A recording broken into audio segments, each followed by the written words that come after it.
Le mouvement, lancé dans la journée du lundi, trouverait sa justification dans le non-paiement depuis 12 trimestres déjà des primes de rendement et des frais de visite.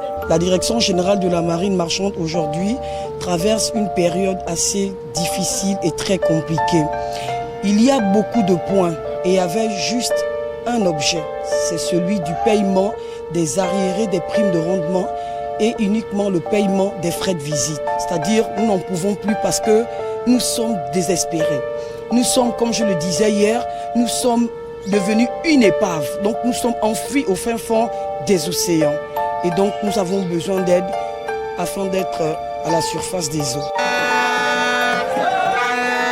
Non loin de la scène des manifestations, se tient dans une salle du bâtiment une réunion d'urgence présidée par le directeur général lui-même en vue d'une sortie de crise. Pourtant, une vidéo devenue virale depuis ce lundi annonce son arrestation par les agents des services spéciaux. C'est un mouvement qui nous a surpris et l'effet de groupe faisant, certains agents avançaient un peu trop violemment de l'édifice, des véhicules.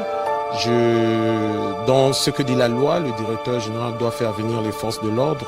J'ai pensé que le contexte ne s'y est pas pour faire arrêter des agents, ce sont des mères et des pères de famille. Alors, j'ai usé de la tactique pour me faire exfiltrer.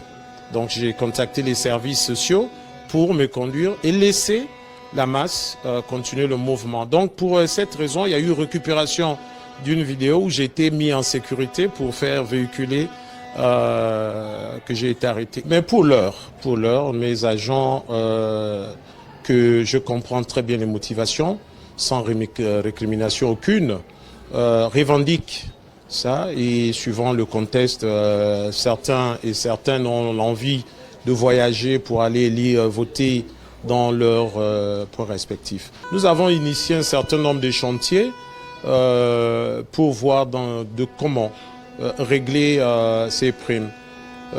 Nous avons invité l'ensemble du personnel à notre immeuble, à l'immeuble Arambo pour le 26, pour discuter ensemble un nombre de communications.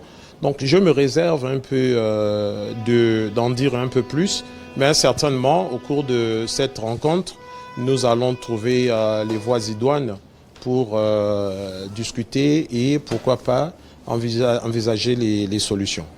Compatissant aux difficultés que rencontrent ces agents, Jean-Christ Lessagui est personnellement allé échanger avec les manifestants afin de maintenir le dialogue social.